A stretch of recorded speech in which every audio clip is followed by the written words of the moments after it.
Welcome to Edge Unscripted. Listen along for candid conversations with the Edge marketing team on a variety of subjects in the world of PR and marketing and other topics that have our attention. Let's go off script.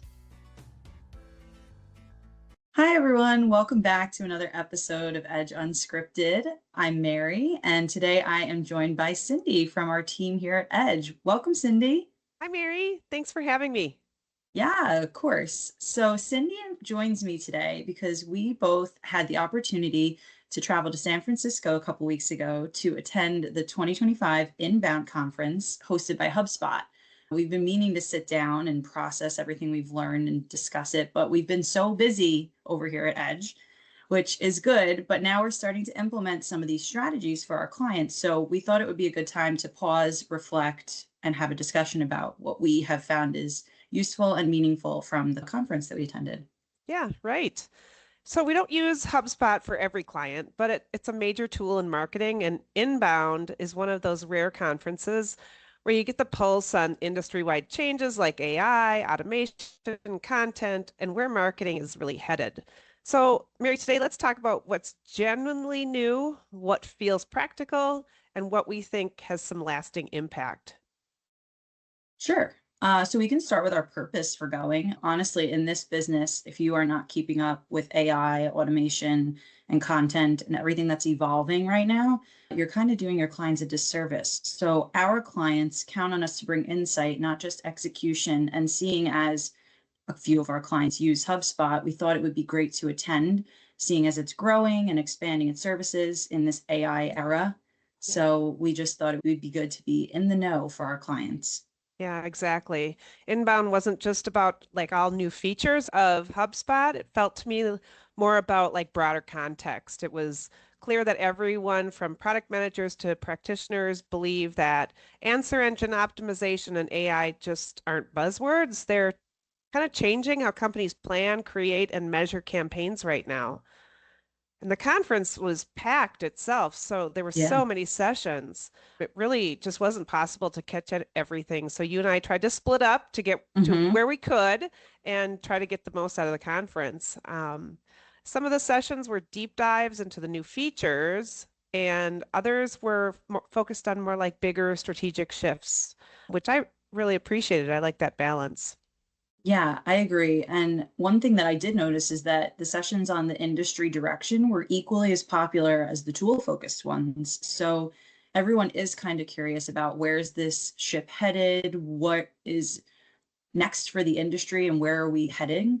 So that's pretty valuable for us to learn, especially not just the tools in HubSpot, but where the industry is going and what matters for our clients' growth. So for me, the most important shift was the focus on the answer engine optimization, or AEO. Traditional SEO isn't being replaced overnight, but there's no question that traffic is clearly moving toward AI driven engines like ChatGPT and Gemini and Perplexity. Google search is kind of growing a little flat, so chat platform traffic is definitely higher. Yeah, and that's backed up by the numbers we saw. AI engine visitors are converting about 3 times faster, and they're Mm, skipping some of the awareness stage steps that we used to see. So the implication is that content should be structured for instant, precise answers. Long-winded how-to articles aren't cutting it anymore. You literally have to answer the question in the first 2 sentences and source the data throughout. yeah. It's not really about backlinks the way it used to be. So what actually matters is showing up in the places that people trust. So getting mentioned in good reviews, industry sites, forums, things like that. Basically, it's about having a solid reputation for being helpful and knowledgeable, because that is what an AI ends up picking up and sharing with Yeah. others. Yeah, those tools that we looked at, like HubSpot's AEO grader, and I think it was called Xfunnel AI, make it Hmm. easier to audit how content is interpreted by answer engines, not just how it ranks on Google. The other thing that I thought was interesting was HubSpot's big headline announcement of loop marketing. I thought this was more an idealistic direction than a specific feature, but the core idea is important. Yeah, the funnel isn't dead, but this is more about recognizing that people don't move linearly from awareness to conversion. It's instead more about the touch points like content, product, email, support, and they should inform each other and create a cycle that keeps bringing those customers back in. Yeah. Loop marketing means connecting like the siloed data. Mhm. Like if somebody opens an email and clicks a link or leaves a review, those behaviors should feed into both your service and your campaigns. Not every company is there yet. In fact, I think most companies aren't, but the Mhm. goal is clear. Use all of those actions to improve the next brand experience. Yes, I agree completely. And then if we wanted to just touch on the tech and product side, I was impressed with the focus on attributions, especially the AI referrals that they have. So it is a deeper way to see what actually influenced a lead, including dark social, untracked channels, things like that. It's less about tracking the clicks and more about understanding what's nudging people toward your business. Yeah. Yeah, the other thing that I was really excited about is the content remix, which HubSpot is piloting right now. Mhm. If it works as intended, it's going to save us all a ton of time repurposing one piece of content, like a webinar, into Mhm. social, blog posts, bite-sized videos, and FAQs just right from your HubSpot workspace. Yeah, and we're seeing a lot of or some of our clients embedding and repurposing video and getting more engagement than almost anything else. And Inbound did emphasize auto captioning and analytics for video and more places to use it and drive conversion, not just awareness. But yeah, they do have so many tools in beta right now that definitely could be useful for a lot of people. Yeah, yeah. What stood out for me is that the industry is focusing really on four things right now. First is reducing reliance on Google alone and prioritizing authority in the spaces where AI puts information. Mhm. Next, structuring content to be scannable, answers up top, lots of subheads, and info in bite-sized formats.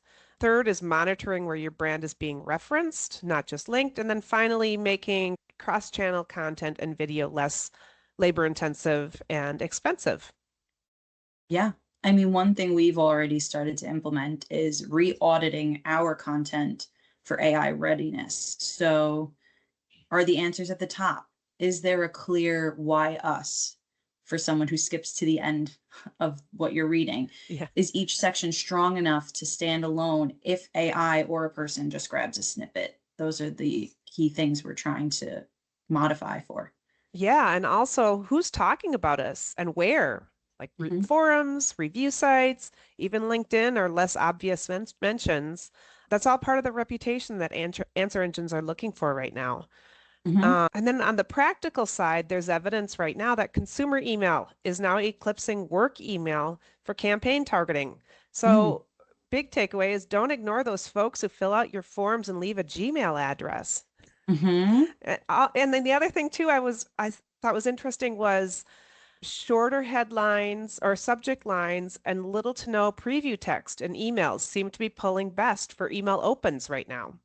Yeah, that stood out to me as well. And another thing was if you're running paid ads, Instagram Reels is much less expensive than some of the other platforms.